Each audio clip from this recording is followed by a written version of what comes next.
pada mau kemana nih? Nongkrong dulu dong bareng saya Virus dan Saya Sahra di podcast After Class bersama narasumber seru, kece. wow abis, Pokoknya semua ada deh di sini. hanya ada di Podcast After Class.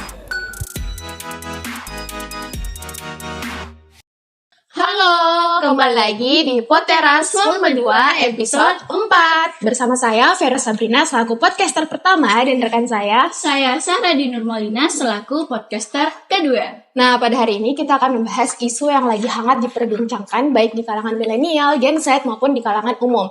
Nah, mungkin dari Kak Sahra nih bisa spill tipis-tipis apa sih yang mau dibawain pada hari ini? Nah, jadi tema atau isu yang kita angkat pada podcast kali ini yakni dinamika pemilu raya, peran Gen Z dan juga milenial dalam dunia politik dalam perspektif psikologi. Nah, tentunya pada hari ini kita nggak berdua aja. Tentunya udah ada narasumber dan pemantik yang sangat profesional pada bidang psikologis maupun politik. Mungkin tanpa berlama-lama lagi, mungkin nih Kak Sarah kita bisa serahkan kepada pemantik untuk memperkenalkan diri terlebih dahulu. Halo semuanya, Assalamualaikum warahmatullahi wabarakatuh. Salam Om Swastiastu, Namo Buddhaya, salam kebajikan dan salam sejahtera bagi kita semua. Nah, sebelumnya perkenalkan nama saya Andika, staf Kementerian Sosial dan Politik, Badan Eksekutif Mahasiswa, keluarga mahasiswa Fakultas Psikologi Universitas Negeri Makassar. Nah, jadi mungkin sebelumnya mungkin kita bisa memperkenalkan diri terlebih dahulu, Kak. Oh iya, Silakan. dengan senang hati saya Muhammad Reza, dan perkenalannya selanjutnya itu jenjang pendidikan ya. S1 saya di Fakultas Psikologi Universitas Negeri Makassar, S2 di Fakultas Psikologi Universitas Gadjah Mada Yogyakarta, dan saat ini tentu aktif sebagai pengajar, termasuk mata kuliah psikologi salah satunya, dan beberapa kali juga menjadi trainer narasumber di beberapa kesempatan itu. Nah, akhir-akhir ini karena isunya lagi banyak politik, tentu sedang aktif-aktifnya mengamati fenomena-fenomena politik. Kira-kira itu sebagai kenalan. Baik, Kak. Mungkin enaknya dipanggil apa, Kak? Enaknya dipanggil Bung kali. Bung. Bung Eca ya. Oke, Kak. Mungkin dari Bung Eca, silakan, Kak. Ya, thank you, Badan Eksekutif Mahasiswa Fakultas Psikologi Universitas Negeri Makassar. Dulu saya juga bagian dari Fakultas Psikologi Universitas Negeri Makassar ya. Saya S1-nya di Psikologi UNM juga dulu, S2-nya di UI, Psikologi juga, Psikologi Intervensi Sosial. Terus sekarang lagi aktif juga ngajar di kampus Politeknik Setiawan Makassar, ngajar psikologi juga, ngajar banyak lah, ada ngajar politik juga kadang-kadang, ngajar filsafat, ngajar dasar logika, banyak gitu. Terus sekarang saya biasanya aktif juga nulis ya di media, di Conversation, di Kumparan, di media online lah, atau media cetak juga kayak Fajar atau Tribun juga sering nulis juga saya. Saya suka politik juga ya. Kalau Eca bagian memang peminatan risetnya tuh atau topik kajian intelektual atau akademiknya tuh psikologi politik. Kalau saya mungkin lebih cocoknya disebut suka aja ya, mengamati, mengikuti perkembangan politik di Indonesia, karena memang tidak bisa dipungkiri bahwa politik itu adalah bagian dari kehidupan ya, bagian dari kehidupan kita sebagai masyarakat gitu. Jadi kalau tidak mengikuti politikku, rasanya ada tanggung jawab yang tidak tertunaikan kalau kita tidak mengikuti politik, karena kita sebagai masyarakat kan wajib ya, bukan wajib, maksudnya sebagai masyarakat tuh perlu untuk memahami bagaimana situasi politik yang lagi berjalan ya di mana kita tinggal ya, di negara mana kita tinggal gitu.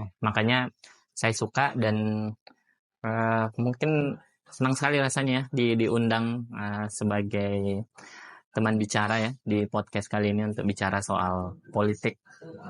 Ya, mungkin itu ya. Kalau mau panggilannya Bang Daju aja. Kalau tadi Bung, saya Bang. Bang. Bang Daju ya, ya. Kerepotan nggak? Iya. Bang. Nggak, Iya. ya. Bang. Jadi di sini sudah ada Bung Eca dan Ya. Bang Daju Iya, Bang Daju yang ya. akan membersamai kita beberapa menit ke depan membahas terkait dinamika pemilu raya. Kan jika kita bicara mengenai dinamika pemilu raya, tentunya pasti ada perubahan-perubahan yang terjadi pada setiap pemilunya.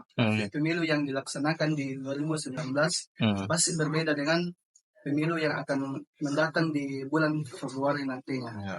Nah, kita tidak bisa pungkiri bahwa saat ini dominansi generasi Z dan milenial dalam politik tentu akan memberikan dampak yang besar. Nah, kalau saya melihat banyak generasi Z saat ini yang terlihat kurang apatis. Ini menurut dari Apatis. saya sendiri. Oh, oke. Apatis maksudnya. Tampak apatis. Tambah apatis ya. Iya. Nah, jadi kalau saya boleh tanya nih, Bung, Ya. Bang. Nah, apa sebenarnya Bung and Bang ya. partisipasi Gen Z dan milenial pada masa depan politik Indonesia? Mengingat dari beberapa sumber yang saya dapatkan, itu saat ini generasi Z dan milenial memiliki dominasi hingga 30% dalam populasi di Indonesia. Mungkin bisa dimulai dari Bung Eca terlebih dahulu. Oke, terima kasih. Jadi memang generasi Z dan generasi milenial, yang milenial ini lahir mulai tahun 81 sampai 95 ya. Kemudian generasi Z ini lahir dari tahun 96 sampai 2010. 2011 terusnya disebut generasi Alpha dan Beta dan seterusnya.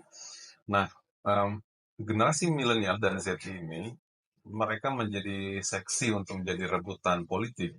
Karena apa? Jumlah mereka banyak. Kalau kita akumulasi antara generasi Z dan generasi milenial, di Indonesia termasuk di Sulawesi Selatan, itu jumlah mereka 60%. Sementara di generasi di atasnya kan ada generasi X, ada generasi baby boomers. Jadi, kenapa mata banyak tertuju pada kedua generasi ini? Karena secara jumlahnya dia dominan.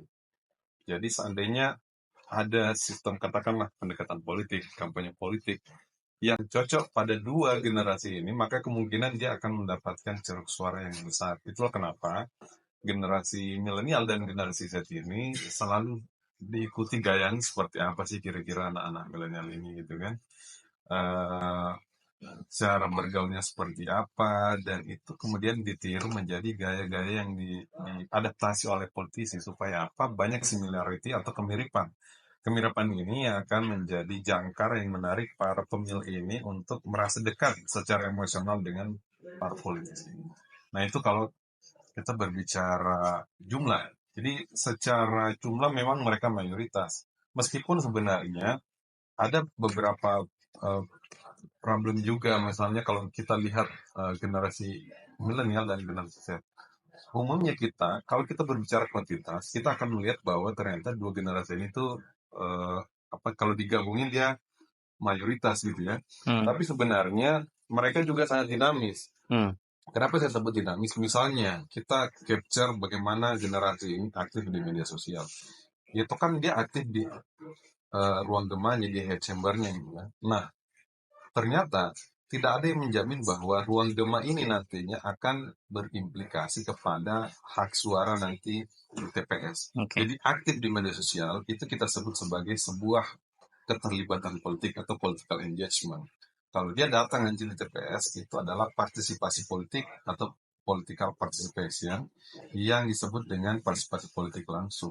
Nah, itu kenapa dia menarik, karena jumlahnya mayoritas. Dan sepertinya kalau misalnya saya baca salah satu lembaga survei, saya sebut misalnya indikator diambil data itu akhir November sampai Desember 2023, dia menangkap fenomena bahwa memang ternyata generasi milenial dan generasi Z ini berkumpul pada salah satu calon presiden. Dia berkumpul pada salah satu paslon. meskipun akhirnya misalnya kalau kita bandingkan, dia lebih banyak berkumpul di mana nih? Nanti kita elaborasi lagi itu di pertanyaan-pertanyaan lanjutan gitu ya. Saya kira untuk sementara itu kita saya menunggu pertanyaan selanjutnya. Oke.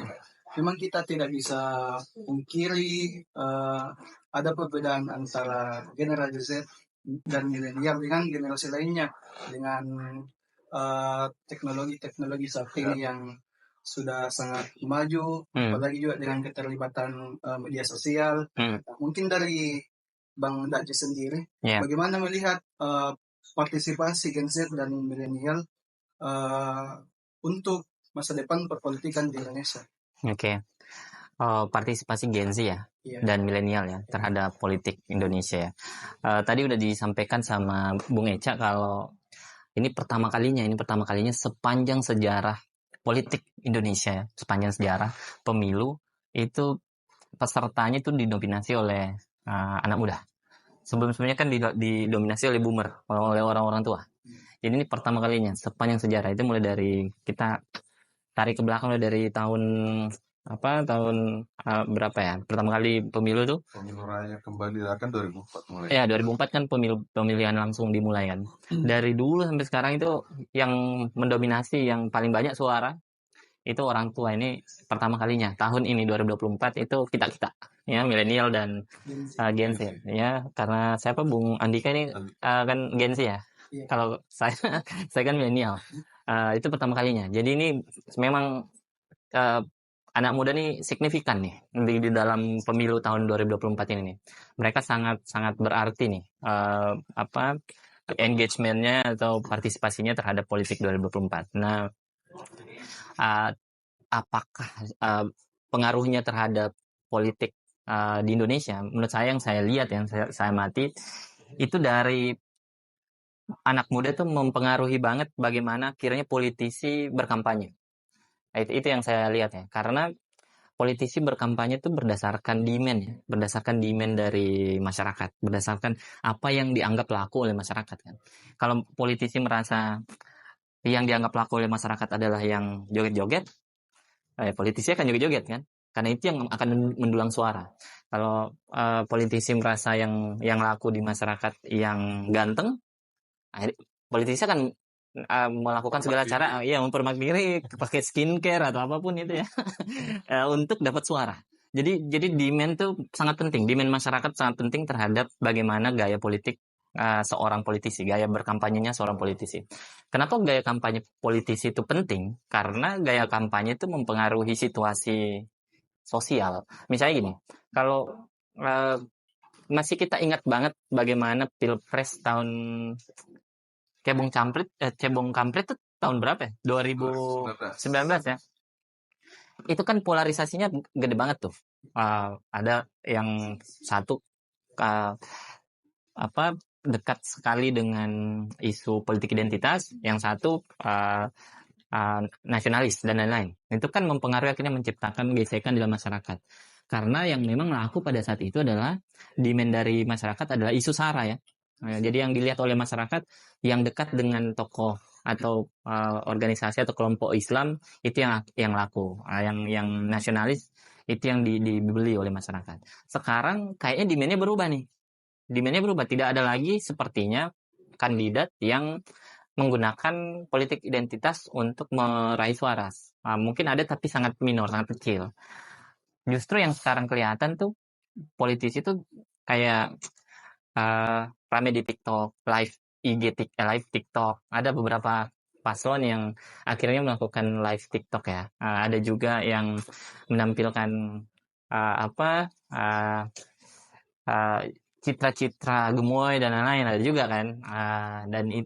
Karena sepertinya demand itu ada di masyarakat nih, ada demand di anak muda bahwa yang mereka suka nih yang seperti ini. Jadi gesekan tuh jadi akhirnya polarisasi jadi kurang sekarang karena demand-nya berubah, karena demand-nya berubah, politisinya jadi ikut berubah dalam berkampanye.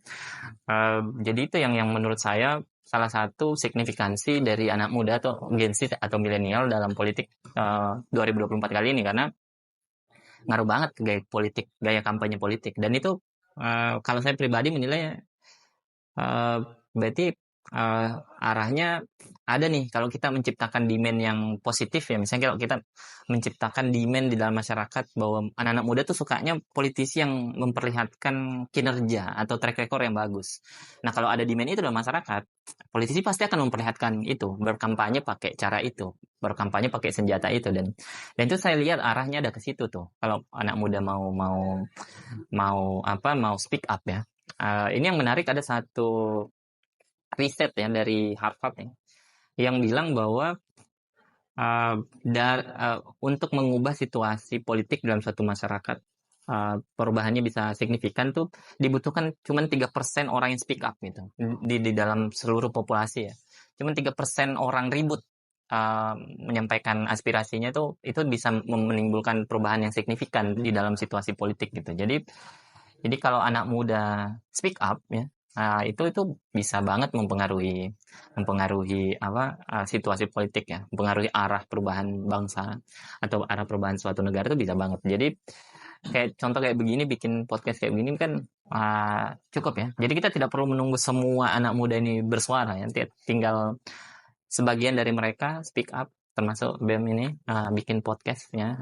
Mudah-mudahan itu bisa ngaruh ya, menciptakan demand-demand yang rasional ya dalam apa ya, kancah politik ya tahun ini. Jadi menurut saya di situ signifikansinya kayaknya. Iya. Baik. Nah, jadi memang kita tidak bisa pungkiri bahwa Gen Z dan milenial saat ini itu dilihat sebagai dari segi memilih oleh para politikus itu melihat kultur-kultur pop yang sering muncul di kalangan Gen Z dan milenial, sehingga mungkin tadi muncul fenomena-fenomena yang viral sehingga diikuti oleh para politikus untuk menggait pemilih. Nah, tapi bisa di lain sisi juga kan ada selain Gen Z dan milenial yang mungkin terlihat aktif dalam partisipasi untuk politik tahun ini, ada juga orang-orang yang termasuk Gen Z dan milenial yang merasa teralienasi. Dalam artian dia mengasingkan diri karena merasa bahwa sepertinya suara saya tidak dibutuhkan, Ji. Kayak meskipun saya memilih itu kehidupanku tetap di begini-begini terus. Mungkin dari Bang Daji atau Bung Eca, bagaimana pendapatnya terkait Gen Z yang memiliki mungkin pemikiran seperti itu? Iya. Mungkin dari Bung Eca. Jadi dalam psikologi politik itu disebut dengan efikasi politik. Efikasi politik itu ketika seseorang membuat sebuah gerakan politik, seberapa yakin dia bahwa gerakannya itu akan memberikan dampak politik juga, gitu kan? Nah, kemungkinan partisipasi termasuk juga keterlibatan itu menjadi kurang ketika seseorang merasa tidak yakin bahwa partisipasi saya itu pasti mendorong ke arah kebijakan yang lebih bagus, gitu kan? Nah, saya membaca situasinya seperti itu. Kemungkinan juga generasi milenial dan generasi Z ini agak menarik diri sebenarnya karena merasa yang namanya politik ini isunya orang tua gitu, bukan isunya generasi Z, generasi milenial. Dan kalau kita baca hasil riset di 2018 misalnya, Alfara itu pernah mengeluarkan riset itu tidak sampai setengah dari generasi milenial waktu itu, karena masih menyambut Pilpres 2019, tidak sampai setengah dari generasi milenial itu berusaha aktif mengikuti perkembangan politik. Yang dominan diikuti generasi milenial. Dulu 2019 orang masih bicara generasi milenial, sekarang Z dan milenial gitu kan. Nah, waktu itu tidak sampai setengah dari generasi milenial itu aktif mengikuti perkembangan politik. Dan mereka aktifnya biasanya hal-hal yang sifat entertain, olahraga, seni, dan seterusnya. Itu sewajarnya saya kira orang-orang yang baru tumbuh gitu ya, lalu kemudian berusaha mencari kira-kira apa nih yang bisa dinikmati. Meskipun pada saat momen pemilu, nah ini ada perbedaan. Pada saat memasuki masa-masa pemilu, tentu tingkat keterlibatan relatif meningkat. Karena apa? Bagaimanapun pada akhirnya para generasi milenial ini dan generasi Z ini pada akhirnya juga akan menggunakan suaranya di bilik suara gitu kan.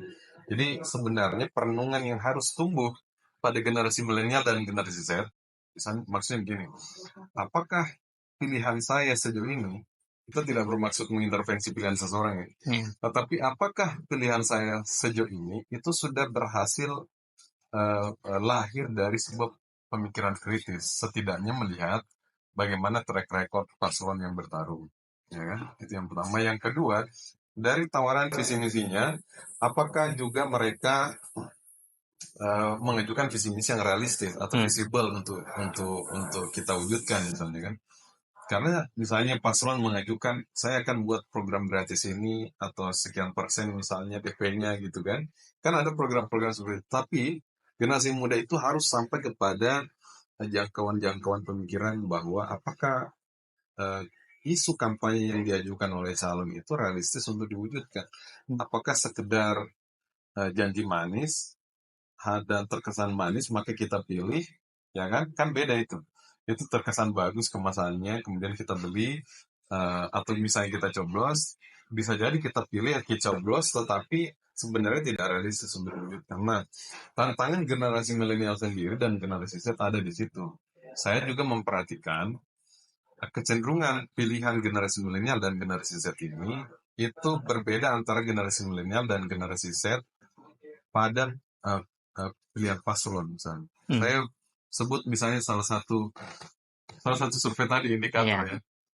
Ternyata generasi Z itu meskipun kalau digabung generasi milenial dan generasi Z memang mayoritas berkumpul di Prabowo. Oh gitu ya? Gitu ya. Oke. Di 02. Ini berdasarkan survei ya? Ini berdasarkan survei indikator di akhir November sampai awal Desember 2023. Berkumpul generasi Z dan generasi milenial mencoblos Prabowo. Apapun pendekatan yang digunakan sama ini, barangkali masuk juga yang Bang Dadi tadi sebut bahwa misalnya gaya kampanyenya misalnya joget-joget gitu, segala macam gitu kan sebagai sebuah gimmick politik gitu.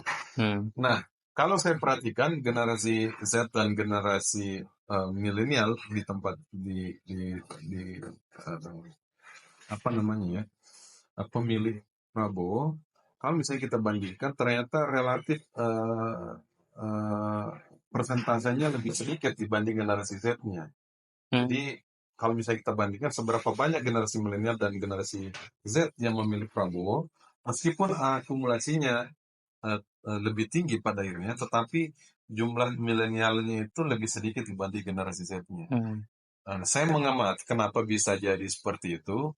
Karena generasi milenial ini yang notabene barangkali 5 tahun sampai 10 tahun lebih tua, itu kan sudah memasuki fase yang lebih realistis. Maksudnya begini, generasi milenial yang sudah mulai bekerja itu, ya kan, sudah mulai bekerja, bisa jadi dia sudah punya pertimbangan tersendiri. Misalnya, tarif listrik baru-baru saja naik gitu kan. Bagi generasi Z yang masih bersama orang tuanya itu tidak ada urusan soal gitu. Yang penting entertainnya cocok enggak sama saya. Tapi bagi generasi milenial yang sudah harus hidup mandiri atau segala macam, hal-hal yang seperti itu tuh memiliki kaitan langsung dengan peristiwa-peristiwa politik. Di luar fenomena politik yang terjadi sekarang, bagi saya sebaiknya kita tidak hanya berbicara politik pada momentum politik saja, misalnya mendekati pemilu. Banyak hal yang harusnya kita perhatikan yang tidak berbicara soal partisipasi, tapi rentang itu kita akan sebut sebagai sebuah keterlibatan politik. Misalnya begini, sejauh mana kita mengamati indeks demokrasi Indonesia selama 10 tahun terakhir, terkhusus pada satu periode terakhir. Yang kedua, sejauh mana kita mengamati misalnya nih ya utang luar negeri Indonesia misalnya. Kemudian faktor-faktor berikutnya misalnya taruhlah kita berbicara soal infrastruktur. Seberapa besar sumbangan infrastruktur itu menjadi memberikan kontribusi terhadap apa yang menjadi misi pengadaan ini. Kalau kita tidak tiba sampai di situ, kemungkinan sebenarnya kita belum berpikir secara kritis, lalu kemudian menentukan pilihan. Nah, di situ memang problematikanya berada di situ gitu kan. Nah, secara jumlah milenial dan generasi Z itu jumlahnya mayoritas. Tetapi kalau dia tidak berpikir kritis, bisa jadi menjadi korban politik. Korban gimmick Iya, korban gimmick politik.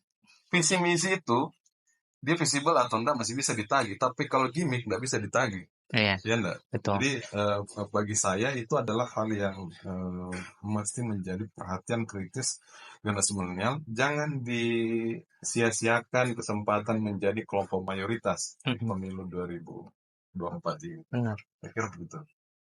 Memang tidak kita pungkiri bahwa semakin kita berumur, pemikiran kita lebih pragmatis. Oh gitu ya. Semakin berumur semakin pragmatis ya. Lebih lebih berpikir konsekuen kali. Mungkin karena lebih banyak yang dipertimbangkan kali ya. Iya. Maksudnya mereka sudah lebih banyak input yang masuk di dalam harus bertanggung jawab lebih banyak. Iya. Gitu kan. Dan dia udah lebih melek juga kan, udah banyak udah banyak pengetahuan yang masuk juga. Jadi akhirnya pertimbangannya jadi banyak, jadi besar gitu. Kalau dari Bang Daju sendiri bagaimana? Kalau saya melihatnya betul tadi yang disampaikan Bung Eca ya, bahwa ini kesempatan pertama kalinya dan mungkin satu-satunya ya, yang dimana anak muda menentukan secara signifikan arah politik bangsa. Jadi menurut saya tidak boleh disia-siakan ya. Menurut saya kita semua Gen Z, milenial tuh, atau Gen Z, milenial tuh jangan sampai ada yang menyanyiakan dengan apatis atau jadi golput atau apa gitu ya. Karena ini menyanyiakan kesempatan emas yang datang untuk kita anak muda. Tidak lagi disetir sama yang tua, tapi kita yang menyetir arah bangsa ini. Kalau bisa diambil kesempatannya gitu ya. Dengan cara apa? Ya dengan cara terlibat langsung dalam politik. Gimana cara terlibat? Ya tidak harus jadi tim seksa, tidak harus jadi tim sukses. Itu kita bisa terlibat dengan cara memaparkan membuat diri kita terpapar dengan sebanyak mungkin pengetahuan tentang kandidat yang mau kita pilih. Tidak hanya capres, cawapres, tapi juga legislatif. Kan kita juga milih caleg kan. DPRD kabupaten, provinsi, RI, dan DPD ya. Jadi kalau bisa salah satu cara yang bisa kita lakukan untuk bisa terlibat secara aktif dalam politik adalah dengan mencari tahu informasi tentang siapa yang mau kita pilih. Mulai dari sekarang ya. Sehingga nanti kita memilihnya ndak jadi korban gimmick seperti yang disampaikan sama Bung Eca tadi. Jadi kita tidak memilih karena saya mau pilih dia karena dia ya misalnya, atau saya mau pilih dia karena misalnya dia pakai pakai penutup jerawat bintang-bintang, misalnya ada di sini yang sering dipakai sama siapa, ada influencer itu namanya Eca, siapa namanya Eca ya Eca. Terus saya karena dia potong rambutnya mulet gitu misalnya, saya mau pilih dia, jangan ya, enggak boleh kayak gitu. Kita enggak relevan. Itu enggak relevan. Karena kita harus ini kan sama halnya kita kan karena sama-sama psikologi ya, pasti tahu ya bahwa anggap aja kita lagi merekrut pegawai nih sebetulnya. Karena kan mereka ini nanti akan bekerja untuk kita. Mereka ini pekerjanya kita bosnya mereka nanti. Presiden, anggota dewan, anggota DPR, DPRD provinsi, pusat, kabupaten itu adalah petugas kita ya. Kita bosnya mereka melayani kita gitu. Jadi kita harus benar-benar tahu orang-orang yang nanti mau bekerja untuk kita ini adalah orang-orang yang kompeten atau tidak. Anggap aja kita ini HR ya. Kalau HR kan ya kita minimal tahu dulu apa job desk-nya. Maksudnya presiden tuh job desk-nya apa. Kalau anggota dewan tuh job desk-nya apa, kita harus tahu dulu ya. Terus nanti kita cocokkan dari job desk itu dengan orang yang melamar nih untuk mengisi posisi itu. Misalnya taruhlah presiden. Misalnya salah satu job desk-nya presiden apa? Misalnya memilih menteri, taruhlah misalnya. Itu salah satu job desk-nya presiden, memilih menteri. Kita lihat nih sebagai HR, sebagai masyarakat, cocok enggak ini orang yang pasangan 1 2 3 ini kompeten enggak mereka memilih menteri gitu atau apa dan lain-lain. Nah, itu ini ya, itu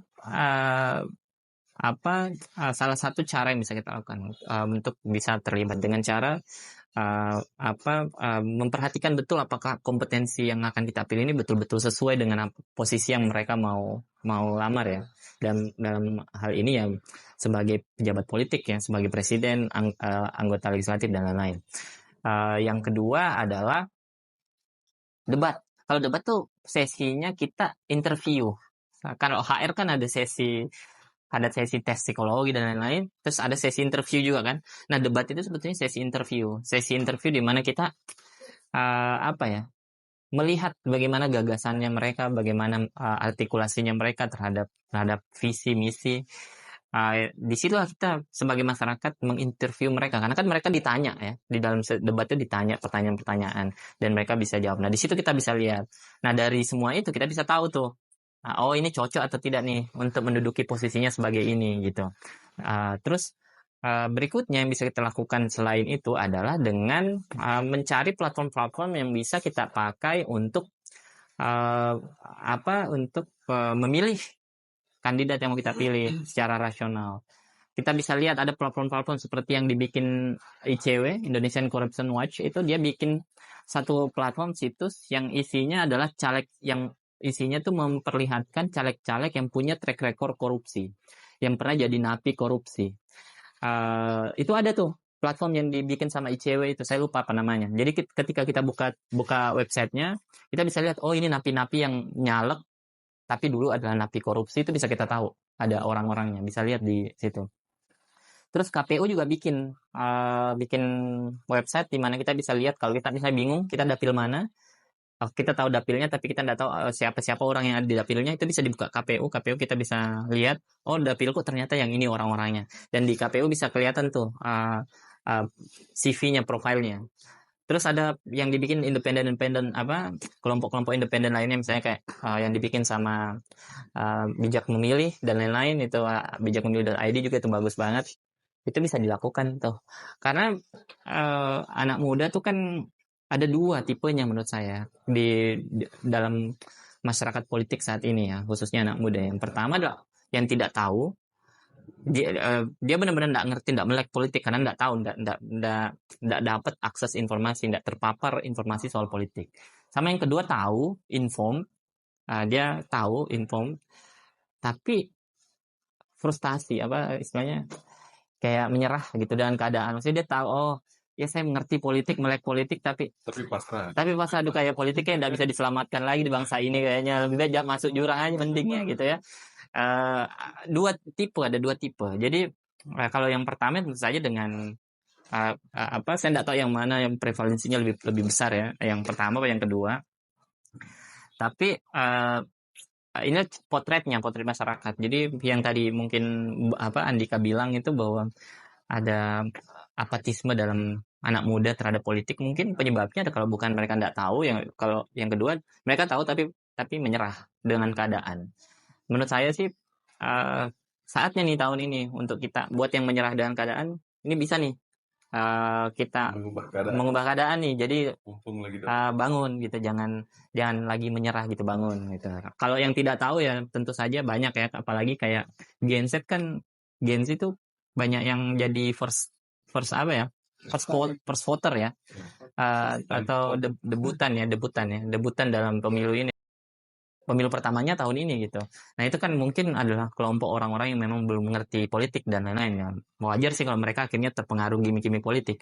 Makanya penting untuk bikin semacam narasi alternatif gitu, kayak podcast ini misalnya untuk Gen Z, atau mungkin postingan-postingan IG yang memperlihatkan politik tapi dengan kemasan yang menarik, atau kemasan yang lucu, atau yang masuk ke dalam isi kepalanya Gen Z ini. Jadi politik tuh harus dibikin menarik gitu. Bagusnya kayaknya udah mulai ke sana nih, kampanye para paslon nih udah mulai ke situ. Jadi kayak akhirnya mungkin kayaknya bisa dibilang sekarang udah mulai lumayan sih ininya, engagementnya. Walaupun kita nggak tahu ya nanti di partisipasi politiknya apakah terkonversi jadi elektabilitas yang besar ya, golput menurun, kita nggak tahu. Tapi kalau saya sih melihat secara subjektif ya, kayaknya lumayan nih, kayaknya anak muda nih terhadap politik kayak ini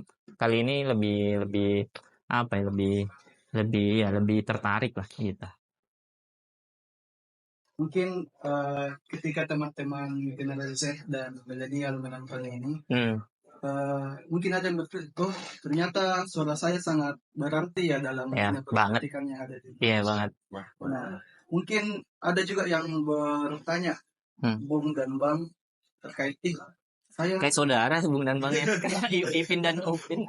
Ipin Upin ya. Iya. mungkin ada yang berpikir, mulai dari mana ya saya bisa melihat kalau sebenarnya ini yang terbaik untuk Indonesia ke depannya. Mungkin dari Bung Eca dan Bang Dakju, kiranya apa yang bisa dilakukan Gen Z dan milenial secara konkret untuk melihat kapabilitas dan bagaimana seorang calon politikus yang bakalan naik nantinya itu betul-betul orang yang kompatibel sesuai dengan jabatan yang akan dipegang nantinya. Oke. Mungkin bisa dimulai dari saya dulu. Oke. Iya gantian ya. Gini, kalau saya begini, memilih yang terbaik ya, karena ada banyak argumen yang selalu mengatakan bahwa ada istilah dulu, ada tulisan dibikin sama Romo Magnis, ada satu penulis dan pemikir besar Indonesia namanya Romo Magnis. Itu dia bilang, ini waktu kampanye tahun 2019, dia bilang bahwa pemilu ini sekarang adalah memilih the lesser evil ya, atau yang mana yang paling kurang iblis gitu di antara semua iblis gitu ya, atau evil yang mencegah yang terburuk berkuasa gitu, atau mencari yang setidaknya paling agak mendingan di antara semua yang terburuk gitu ya. Saya pikir narasi itu di tahun 2024 kayak walaupun mungkin masih agak relevan, tapi pasti akan selalu ada kekurangan ya dari sisi para kandidat yang akan berkontestasi dalam politik gitu. Tidak bisa mungkin kita akan mencari atau mendapatkan mungkin sampai kapanpun ya kandidat yang benar-benar sempurna gitu, tidak benar-benar tidak punya celah gitu, tidak punya cacat ya. Itu kayaknya agak-agak riskan atau agak mustahil ya untuk kita harapkan ya. Jadi kita pilih aja menurut saya, kalau saya selain tadi yang sudah saya sampaikan, cari tahu track record dan lain-lain itu penting. Track record tuh penting banget, pernah enggak dia korupsi atau enggak, itu penting sekali. Karena kalau dia korupsi ya itu ada kemungkinan dia kedepannya bakal korupsi lagi gitu kan. Maksudnya ada kemungkinan walaupun belum tentu, tapi ada kemungkinan lah gitu ya. Itu harus penting. Terus timnya siapa aja di belakangnya, orang-orangnya yang pertama yang menemani, kan ini koalisi ya.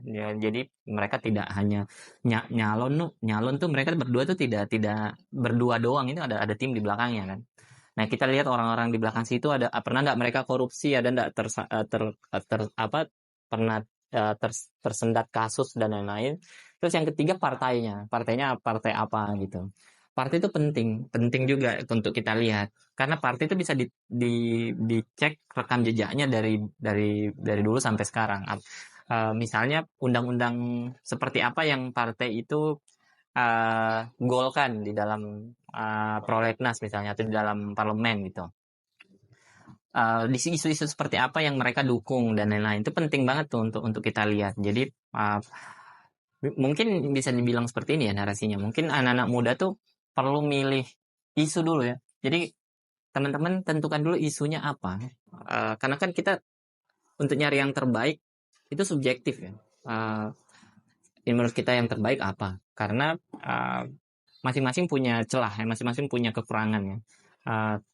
Kalau ada 3 kandidat ya mungkin setiap kandidat punya kalau kita yang lihat yang kondisi yang sekarang ya, masing-masing adalah ininya. Saya tidak perlu ceritakan ya ininya karena agak bahaya juga kalau kita ceritakan kekurangannya, tapi bisa dicari kok di internet. Pasangan 1, 2 dan 3 ini punya dosa, dalam tanda kutip dosa politik ya, yang tinggal dicek aja internet itu udah bisa kelihatan. Nah, jadi yang bisa kita lakukan sebagai anak muda mungkin adalah memilih isu yang kita dekat, yang sangat yang paling relate dengan kita, yang paling meresahkan buat kita. Misalnya kalau saya, isu yang meresahkan buat saya itu misalnya literasi atau perpustakaan misalnya, atau buku-buku, karena saya suka baca buku. Jadi saya lihat tuh dari kandidat yang mana yang peduli terhadap perpustakaan, yang membangun, yang pernah punya track record membangun banyak perpustakaan yang bagus misalnya. Mungkin itu akan saya pilih kalau misalnya itu yang dekat dengan saya. Atau saya juga misalnya seorang dosen dan intelektual, misalnya saya punya aspirasi untuk menjadi seorang intelektual. Saya pasti nyarinya kandidat yang setidaknya ya yang punya kapasitas intelektual juga gitu, yang tentu akan peduli terhadap kelompok kaum intelektual juga gitu. Atau apa gitu, misalnya saya punya isu, saya misalnya peduli terhadap isu pendidikan, tinggal dicari di kandidat yang mana kandidat yang peduli terhadap isu pendidikan, yang mana partai-partai yang pernah menggolkan undang-undang yang pro terhadap pembangunan sekolah misalnya, atau pembangunan peningkatan akses terhadap pendidikan biar lebih ramah gitu, atau biar lebih murah dan lain-lain. Nah itu tergantung isunya. Jadi pilih isunya, kan ada banyak isu lingkungan, polusi udara ya, atau kekerasan seksual. Itu kan semua pasti kita masing-masing punya keresahan ya. Jadi tinggal kita cari dari pasangan-pasangan atau caleg-caleg yang mau dipilih ini, yang mana yang memperjuangkan isu kita secara track record, secara individu dan secara partai yang mendukungnya gitu. Karena itu bisa dilihat semua rekam jejaknya. Jadi saran saya mungkin itu yang bisa dilakukan ya untuk memilih gitu. Iya. Mungkin itu dari Bung Dakju. Bang Dakju. Iya. Mana kalau dari Bung Eca sendiri? Ya, apa yang disampaikan Bang Dakju tadi, saya kira memang seperti itu adanya. Kita mulai dari apa isu yang paling relate dengan kita sebagai generasi milenial. Berikutnya yang tidak kalah penting untuk kita pahami adalah apakah, taruhlah misalnya kita sudah kayaknya ini bakal pilih ini nih, sampai di hari pemilihan pun kita itu masih punya waktu untuk menelusuri apakah pilihan saya ini benar apa enggak gitu ya. Nah, termasuk ketika misalnya kita sudah punya kandidat yang akan kita pilih, itu kita mesti evaluasi lagi kira-kira apakah kandidat ini betul-betul sesuai dengan apa yang dipikirkan oleh banyak orang tentang kandidat ini atau tidak. Maksudnya begini, biasanya setiap kandidat itu punya personal branding, gitu ya, punya personal branding, dan personal branding itu terkadang menjadi jalan pintas seseorang untuk melihat, oh kayaknya ini yang sesuai nih, kayaknya ini yang lebih mendingan saya pilih gitu ya. Nah, itu ternyata tidak menjadi jaminan bahwa apa yang tampak selama panggung politik, kalau misalnya di ilmu politik itu dia bilang panggung depan sama panggung belakang, yang menjadi penting juga untuk kita pahami bukan hanya sekedar apa yang tampak di depan, tetapi kira-kira di panggung belakang itu ada siapa yang mendukung. Karena biasanya ketika telah berkuasa, biasanya panggung belakang inilah yang menentukan kebijakan-kebijakan, kepada siapa kebijakan itu jenis kebijakan apa yang akan dipilih, dan apakah sebenarnya kebijakan itu betul-betul menguntungkan rakyat banyak atau tidak. Berikutnya yang perlu saya sampaikan juga, kalangan intelektual di masyarakat kita itu saya kira tentu tidak 100%. Tetapi tidak semua kebijakan yang sifatnya populis betul-betul sebenarnya dibutuhkan oleh masyarakat gitu ya. Nah, terkadang ada beberapa kebijakan yang barangkali bagi masyarakat dia mengapresiasi secara positif, oh bagus kebijakan ini, tapi ternyata itu tidak betul-betul dibutuhkan dan tidak betul-betul membuat bangsa kita menjadi maju. Nah, kalau tadi Bang Dakju melihat bagaimana para voters ini, generasi milenial dan Z khususnya, itu langsung mengamati ke politikusnya secara langsung dan pesimisnya segala macam. Saya sedikit tambahkan, juga perlu kita mengamati kelompok-kelompok terdidik yang layak untuk kita dengarkan sebagai petunjuk referensi. Kira-kira siapa nih, misalnya akademisi budayawan. Selama akademisi ini, budayawan ini tidak terafiliasi langsung atau bahkan tidak terafiliasi sama sekali secara politik, bagi saya sebenarnya itulah suara yang jernih gitu ya. Karena apa? Bisa jadi apa yang ditampilkan di momentum pemilihan umum itu sengaja dibuat supaya pemilih generasi milenial dan generasi Z ini melek dan menaruh atensi lebih lama di situ. Tapi keputusan itu pun ternyata tidak selamanya menguntungkan gitu ya.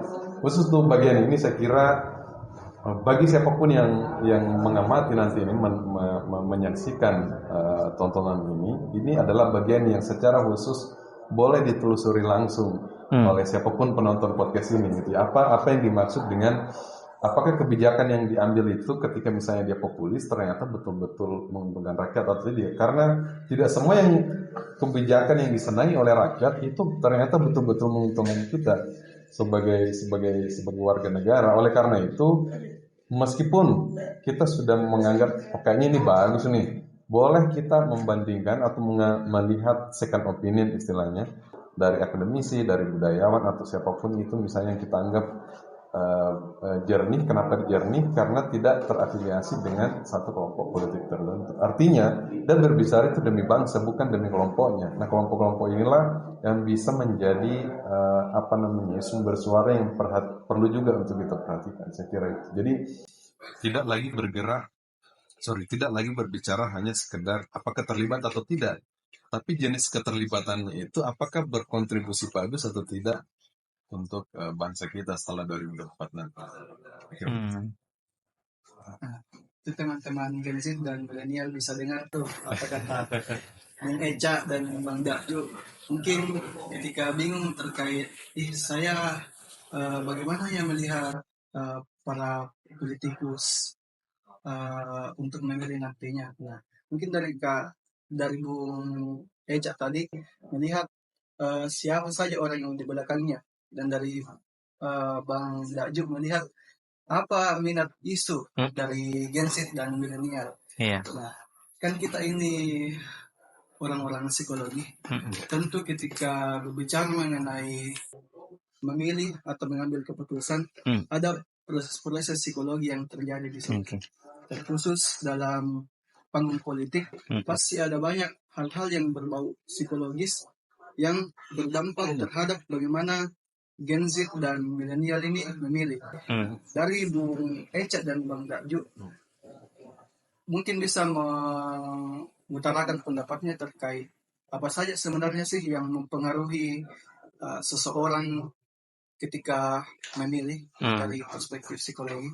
Oke. Mungkin dari Bung Eca dulu. Oke, sebenarnya kalau kita berbicara psikologi itu banyak sekali yang bisa kita jadikan pendekatan ya dalam mengambil pilihan. Apa maksudnya? Salah satu teori misalnya tentang rational choice theory. Rational choice theory itu setiap orang dalam mengambil keputusan itu pasti selalu berusaha keputusan itu menguntungkan untuk dirinya. Dalam hal apapun termasuk dalam hal politik gitu kan. Jadi kalau misalnya sejauh masyarakat menganggap itu menguntungkan bagi saya misalnya, itu bisa menjadi latar belakang untuk menggunakan hak pilih. Banyak lagi teori-teori yang lain, termasuk misalnya tadi soal similarity atau kemiripan. Semakin banyak kemiripan antara figur tertentu dengan para voters, itu akan dianggap sebagai sebuah kedekatan emosional dan dianggap sebagai representasi. Tapi yang perlu dipahami secara kritis, apakah representasi usia, misalnya entah dia muda ataupun tua, apakah representasi usianya itu merepresentasikan kepentingannya sebagai warga gitu ya? Karena dia tua belum tentu dia representatif terhadap kepentingan warga, dia muda belum tentu juga representatif terhadap kepentingan atau kebutuhan terhadap seluruh warga. Nah, sejauh ini, kenapa pendekatan-pendekatan yang kita sebut gimmick ini relatif lebih laku? Ya karena memang menggunakan gimmick itu tidak perlu berpikir secara kritis, gitu ya. Tanpa kelihatan keren kita buat, tiba-tiba dia viral, tiba-tiba dia FYP gitu kan. Kemudian dianggap dia lebih yang tepatnya adalah dia mirip sama kita, bukan berarti dia pro terhadap kita gitu kan. Nah itu salah satu hal yang saya kira menjadi dasar dalam menentukan pilihan.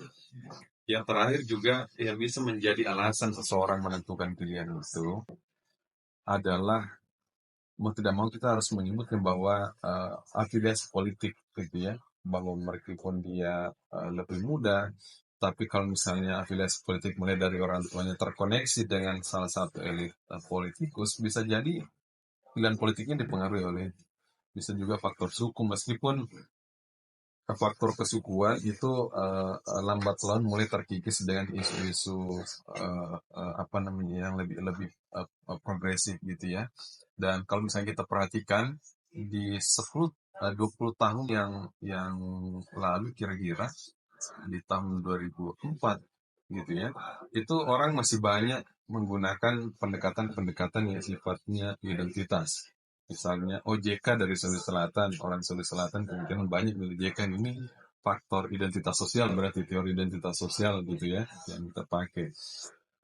Belakangan ini ternyata karena arus informasi berlangsung begitu cepatnya, bahkan overload informasi beda dengan zaman dulu. Jadi orang melihat seseorang itu baik apa enggak biasanya dengan melihat apa identitas sosial yang melekat pada orang tersebut, gitu kan? Nah, sekarang ini bergeser berdasarkan isu-isu yang kita berikan cap terhadap orang tersebut. Nah, meskipun kalau kita perhatikan di 2019 seperti yang Bung Daju sampaikan, Iya. isu yang bergulir itu adalah isu identitas agama, identitas kesukuan, identitas etnis gitu ya. Nah sekarang isu yang berhembus sebelum proses kampanye terbuka itu kan isu etis sebenarnya.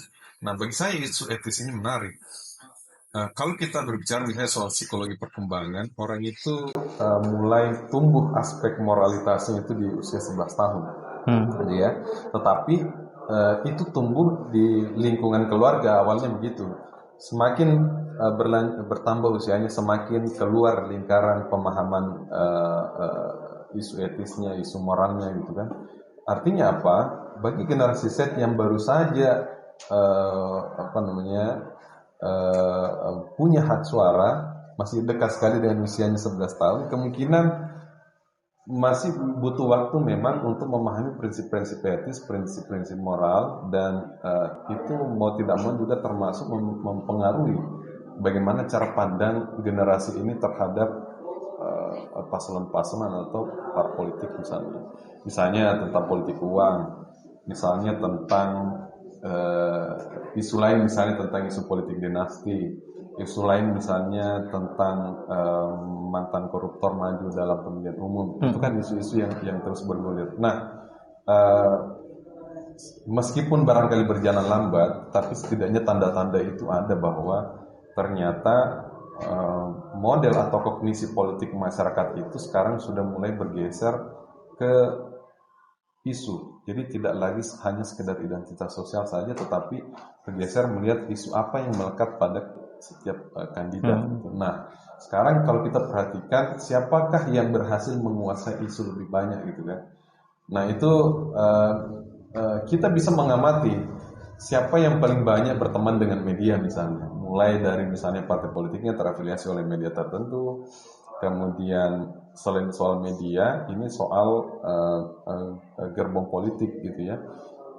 Politisi tertentu misalnya di belakangnya ada siapa gitu kan. Nah sebenarnya inilah yang disebut sebagai endorser, atau misalnya kita sebut di awal tadi sebagai ruang gema. Jadi terkadang orang sudah menganggap ini yang bagus ini karena dia tempat bergaulnya hanya di situ-situ saja. Jadi standarnya bagus ini karena banyak yang bilang bagus gitu kan. Udah banyak yang bilang bagus nih. Tapi kalau misalnya seandainya dia pindah bergaul di circle yang lain, kemungkinan dia punya perspektif yang berbeda. Oh iya, jadi saya baru tahu itu kalau yang bersangkutan itu dana kampanyenya berasal dari dana ini ternyata gitu kan. Nah itu sudah keluar dari circle yang awalnya tadi, artinya menggunakan second opinion atau alternatif untuk melihat apakah figur yang selama ini diidolakan atau sudah hampir dipilih karena dekat minim 14 Februari gitu, apakah sudah benar atau tidak gitu. Jadi sampai di hari pemilihan pun, misalnya tadinya kita mengambil cara berpikir, misalnya melihat karena identitas sosialnya misalnya satu kampungku itu mau kau pilih deh.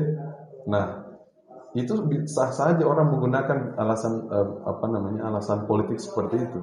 Jadi alasan secara sosiologis, alasan secara rasional, ada juga alasan secara psikologis. Jadi kalau politisi itu tampak ganteng ya, cantik, kemudian cakep apa segala macam, itu bisa masuk menjadi alasan psikologis seseorang untuk menggunakan hak pilih. Sebenarnya setiap saya berbicara soal partisipasi politik, saya berusaha ini supaya partisipasi politik itu bukan sekedar partisipasi. Oke lah mau pilih yang mana di antara 3 untuk paslon presiden ya, calon presiden. Oke lah kita sekarang punya 3 calon misalnya. Selama entah siapapun pilihannya 1, 2 atau 3, siapapun pilihannya, selama itu berasal dari cara berpikir yang kritis, melihat track record seperti yang Bung Daju tadi bilang, dan melihat visi misinya apakah relevan atau tidak di 02, 01, 03 dimanapun itu pilihannya, selama itu lahir dari pikiran kritis. Kalaupun katakanlah misalnya salah pilih misalnya, gitu kan, setidaknya cara berpikirnya sudah benar. Artinya kalau cara berpikir sudah benar, dia punya daya evaluasi untuk merefleksi pilihannya, apakah sudah tepat cara berpikir seperti itu saya gunakan atau tidak untuk pemilihan di 2029. Nanti 5 tahun ke depan. 5 tahun ke depan. Ya. Sekiranya seperti itu. Mungkin dari Bang Daju sendiri, apakah punya pendapat tersendiri terkait bagaimana sih apa yang mempengaruhi orang ketika memilih, lihat dari tujuan psikologis? Kalau saya kan penganut Daniel Kahneman ya. Saya tuh penganut bahwa manusia tuh mengambil keputusan tuh tidak rasional, lebih dominan tuh mengambil keputusan tidak rasional. Jadi termasuk memilih dalam pemilu ya. Itu adalah pengambilan keputusan yang besar kemungkinan dipengaruhi oleh faktor-faktor yang tidak rasional. Contoh misalnya halo effect ya. Halo effect itu kan bias ya yang kita miliki karena kita melihat, kita punya efek impresi atau kesan yang kita lihat ke orang gitu, misalnya oh dia ganteng atau senyumnya lebar atau apa gitu. Nah itu mungkin bisa ngaruh dalam memilih, utamanya kepada kelompok-kelompok yang tidak melek ya, tidak inform terhadap politik. Itu bisa ngaruh. Yang pertama. Yang kedua, yang tadi disampaikan Bung Echa, social attribution atau atribusi sosial ya, kelekatan emosi dan identitas itu juga pasti bakal ngaruh terhadap pengambilan keputusan di dalam memilih dalam pemilu ya. Misalnya dia melihat bahwa orang ini suka nonton Attack on Titan, saya juga suka nonton Attack on Titan ya, saya pilih dia saja. Atau orang ini suka One Piece, saya juga suka One Piece, atau suka Naruto, Boruto gitu, saya juga pilih deh gitu. Itu kan social attribution ya, maksudnya dia mengidentifikasi kandidat berada dalam satu kelompok dengan dirinya gitu ya, karena dia sama-sama pecinta anime misalnya, atau dia nonton Reply 1998 gitu misalnya, atau dia nonton Itaewon Class atau apa gitu ya. Nah, saya juga nonton ya, saya suka gitu, saya mau pilih dia gitu misalnya kan. Itu seperti itu salah satu faktor ya untuk yang mempengaruhi orang memilih gitu. Ada banyak lagi, termasuk misalnya default bias atau status quo bias misalnya, di mana orang tuh lebih suka ya yang begitu-begitu aja, maksudnya yang udah ada itu jangan lagi diganggu gugat, yang ada aja itu yang saya pilih gitu ya. Karena orang tuh males berubah gitu, karena kalau kita pilih lagi yang taruh petahana misalnya, kalau kita tidak milih petahana, ada banyak lagi penyesuaian perubahan yang harus diambil, itu makan waktu, makan energi, mending pilih yang udah ada aja gitu, misalnya melanjutkan aja. Ada juga yang kayak gitu, namanya default bias. Terus ini kalau saya sebutkan nih listnya ada panjang banget nih, pengambilan bias manusia yang mempengaruhi pengambilan keputusan dalam pemilu. Misal yang berikutnya, misalnya taruhlah bandwagon effect gitu. Orang memilih karena banyak. Jadi ketika dia melihat yang ini yang banyak yang pilih, saya juga ikut sama yang banyak itu, yang masif itu. Nah, itu namanya bandwagon effect. Ada banyak sekali bukti-bukti bahwa manusia ini mengambil keputusan itu tidak rasional, dan itu bisa saja juga bermain dalam dinamika psikologis masyarakat dalam pemilu gitu. Dan itu cuma satu obatnya, maksudnya cuma satu caranya agar orang tidak terjebak sama bias-bias itu, yaitu dengan cara menyadari bahwa ini semua adalah bias-bias yang mungkin bisa saya alami ketika saya memilih dalam pemilu, dan berusaha untuk tidak terpengaruh oleh bias-bias itu dan berusaha melepaskan diri dan berusaha membuat diri kita lebih banyak terpapar dengan informasi-informasi yang relevan, yang valid, yang bisa jadi pertimbangan buat kita dalam memilih secara kritis ya dan secara rasional sehingga kita bisa terbebas dari bias. Karena satu-satunya cara agar kita bisa terbebas dari bias, yang pertama adalah dengan menyadarinya, yang kedua adalah dengan memberi kita informasi tambahan agar kita bisa punya pengetahuan untuk mengambil keputusan dengan lebih rasional. Itu yang mungkin bisa banyak banget nih ngaruh ke pengambilan keputusan orang dalam pemilu. Itu kalau jadi topik riset atau topik skripsi banyak banget itu yang bisa diteliti itu. Iya, banyak banget. Ini contoh misalnya apakah misalnya dengan ini kalian udah skripsi ya belum? Baru semester 6. Oh, belum ya? Iya. Nah, sebetulnya kalau yang semester 8 atau 7 sekarang ini bagus banget untuk kesempatan ini untuk ambil skripsi di pemilu ini gitu, mengambil tema pemilu ini. Jadi momentum banyak banget yang bisa diteliti kan. Taruhlah misalnya tadi pengaruh TikTok terhadap partisipasi misalnya pemilu itu kan bisa juga tuh.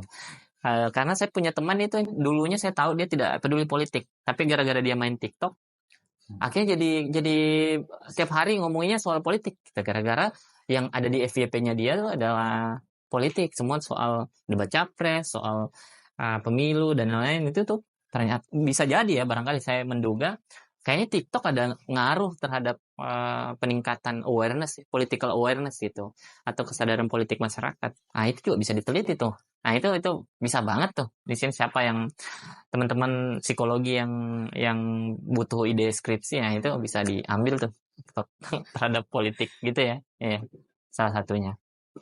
Memang tidak kita pungkiri ada banyak bias-bias yang terjadi terkait psikologis saat memilih. Mungkin tadi sudah disebutkan oleh Bung Eca dan Bang Dakju jenis-jenisnya.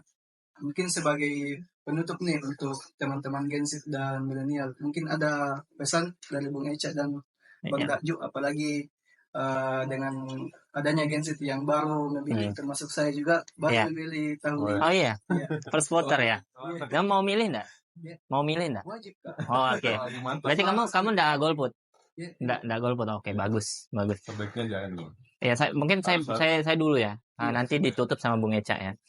Pertama ya tentu saja adalah ini kesempatan kita anak muda untuk menentukan arah politik bangsa ini, menentukan 5 tahun ke depan nih bangsa ini akan masuk jurang atau akan on the track atau akan maju atau bagaimana, itu kita yang menentukan. Jadi please jangan golput.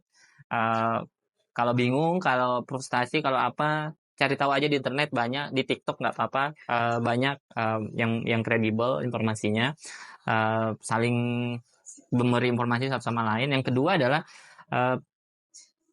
pemilu ini mungkin hanya jadi satu momen ya, tapi yang paling penting adalah momen setelah pemilu, itu yang paling penting. Jadi kalau bisa teman-teman anak muda, milenial dan Gen Z ini setelah pemilu nanti juga tetap terlibat dalam politik, tetap memperhatikan kebijakan-kebijakan apa yang dihasilkan oleh siapapun yang terpilih nanti, apakah itu sesuai dengan apa yang sudah disampaikan di setiap momen omongan mereka di publik, apakah itu komitmen mereka dijalankan dan lain-lain. Ini 5 tahun setelah pemilu ini yang paling penting gitu ya, karena disitulah akhirnya ide-ide mereka tuh dieksekusi gitu. Jadi kita harus tetap memperhatikan, tetap melihat minimal di isu yang kita udah pilih tadi, minimal di isu yang kita dekat tadi, itu yang kita udah identifikasi sendiri gitu, biar kita bisa tidak hanya terlibat secara seremonial di pemilu aja, tapi kita bisa terlibat secara substantif gitu, secara meaningful, secara berarti di dalam politik bangsa ini dengan cara terus terlibat di dalam proses politik. Minimal ya misalnya kayak memberi, ya bikin instastory yang mengomentari kebijakan publik dan lain-lain, atau bikin tulisan di media atau apapun itu yang menunjukkan bahwa kita peduli terhadap politik bangsa ini, peduli terhadap para bangsa ini, itu sangat berarti untuk bangsa. Jadi saya harap sih itu bisa dilakukan bagi anak muda. Mumpung masih muda dan mumpung kita yang pegang ininya, kita yang pegang dominasinya sekarang, gitu. Mungkin dari Bung Eca. Ya, sebelum ke bagian penutup tadi itu, ada bagian yang soal bias itu ya. Bisa jadi banyak misalnya tontonan salah satu paslon yang kita tonton itu efek dari algoritma media sosial sebenarnya. Jadi kalau misalnya satu kali kita klik soal itu, atau kemungkinan dominan teman kita misalnya like salah satu paslon, kemungkinan itu juga yang muncul di beranda kita gitu ya, entah Instagram, Facebook ataupun TikTok. Sebenarnya itu bisa menjadi salah satu bias yang menyebabkan kita lebih banyak mencermati hal positif yang ada pada satu paslon sementara tidak pada yang lain. Tentu kita mau tidak mau tetap harus membandingkan di antara tiga paslon ini. Contoh aja untuk Pilpres, tentu di Bupati nanti bagi itu legislatif juga seperti itu. Jadi kita mesti mengamati ketiga-tiganya, bukan hanya salah satunya saja gitu ya. Jadi itu menurut saya. Jadi sebagian besar tadi sudah disampaikan sama Bang Daju ini tentang bias-bias, kemudian partisipasi paling utama. Berikutnya yang saya mau sampaikan juga, kita belum tahu nanti di tanggal ini, tanggal 27 Januari ini ya, kita belum tahu nanti Pilpres ini nanti akan menjadi 2 putaran atau Satu satu putaran. putaran. Tapi kita sudah pernah punya pengalaman di mana paslon itu hanya ada 2 sampai pemilihan itu selesai di 2019. Dan kita bisa mengamati bahwa ternyata polarisasi terjadi besar di saat itu. Dan akhirnya apa yang terjadi? Kita seolah menganggap pilihan politik berbeda itu sebagai lawan. Nah, ini bagian pesan yang mau saya sampaikan. Berbeda pilihan politik bukan berarti bahwa dia adalah lawan, gitu ya. Jadi taruhlah teman-teman kita berbeda pilihan politiknya, yang penting dia berpikir secara kritis menentukan siapa yang mau dipilih. Pun nanti pada akhirnya misalnya akan berujung kepada 2 paslon, atau artinya 2 putaran atau hanya 1 putaran, tapi setidaknya kita harus memahami sejak ini bahwa ketika misalnya berbeda pilihan, kita harus menganggap itu adalah hal yang wajar gitu ya. Dan termasuk kalau misalnya kita masih menganggap masih menemukan teman-teman kita yang tidak mau menggunakan hak pilih, itu bisa menjadi teman diskusi kita apa alasannya misalnya kan. Jadi satu orang bisa menginfluence satu orang yang lain dan seterusnya seperti itu. Kita tidak perlu juga mengarahkan bahwa harus ini kau pilih gitu ya. Itu urusan masing-masing lah. Tapi setidaknya mengajak orang untuk berpartisipasi di pemilihan 2024 ini, itu adalah cara kita sebenarnya untuk menentukan kemana arah politik ke depan gitu ya. Apapun yang terjadi di 2024, selama kita menggunakan hak pilih, selama kita berpartisipasi, setidaknya kita punya ruang untuk mengevaluasi pemerintahan yang akan berlangsung, termasuk mengevaluasi pilihan kita sendiri. Kira seperti itu. Mungkin itu penutup dari 2 pemateri kita yang kece. Mungkin sedikit dari saya sebagai pemateri. Mari kita semua gunakan hak pilih kita, karena satu suara dari kawan-kawan semua menentukan arah ke depan Indonesia seperti apa. Ini dari saya. Terima kasih banyak kepada Bung Eca dan Bang Daju atas waktunya. Mungkin sekian podcast hari ini. Saya ucapkan terima kasih. Assalamualaikum warahmatullahi wabarakatuh. Nah, itu tadi penjelasan terkait dinamika pemilu raya dari narasumber dan pemantik kita. Nah, mungkin sedikit reminder nih buat teman-teman di rumah untuk jangan lupa menggunakan hak suara kalian pada tanggal 14 Februari 2024 mendatang, karena satu suara sangat berarti untuk Indonesia 5 tahun ke depannya. Nah, mungkin dari Kak Sahra nih ada sedikit tanggapan nggak terkait podcast hari ini? Oke, jadi berdasarkan diskusi tadi yang saya reflect nih, ternyata Gen Z dan juga generasi milenial itu merupakan kaum mayoritas, di mana hal tersebut secara signifikan dapat merubah arah politik Indonesia ke depannya. Maka dari itu, kita sebagai Gen Z maupun generasi milenial harus selalu ingin mencari tahu apa sih isu-isu terkini dan juga track record dari masing-masing caleg maupun paslon dari yang terdaftar. Mungkin itu saja Kak dari saya. Nah, betul banget tuh Kak Sarah. Maka dari itu diingatkan lagi untuk menggunakan hak suara kalian dengan lebih bijak lagi. Oke, saya Vera Sabrina selaku podcaster pertama pada hari ini dan rekan saya Dan saya Sahra Dinur Maulina selaku podcaster kedua pamit undur diri dari Podteras Volume 2.